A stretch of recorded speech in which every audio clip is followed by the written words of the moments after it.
تحذير عاجل لكل المغاربة الذين يملكون حسابا بنكيا بشكل ذكي. أمريكا توجه أمرا مهما إلى الجزائر بسبب المغرب.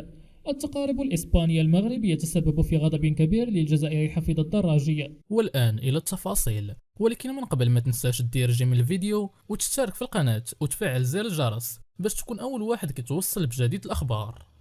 أفادت مصادر مطلعة أن أحد الفاعلين في قطاع الاتصالات تلقى معلومات تتعلق بعملية احتيال نفذت باسمه في عدة مدن مغربية، وبحسب المصادر ذاتها فإن هذه العملية الاحتيالية أضرت بصورة الشركة المعنية وخدماتها بعد أن تمكنت عناصر محترفة من الاستحواذ على الملايين عن طريق الاحتيال على العملاء، حيث خدع أعضاء هذه الشبكات العديد من عملاء الشركة المعنية من خلال استدراج أولئك الذين يأملون في الفوز بجوائز مالية كبيرة. وتراوحت مبالغ النصب على زبناء مغاربة بين 5000 درهم و3 ملايين سنتيم، وتمت معظم هذه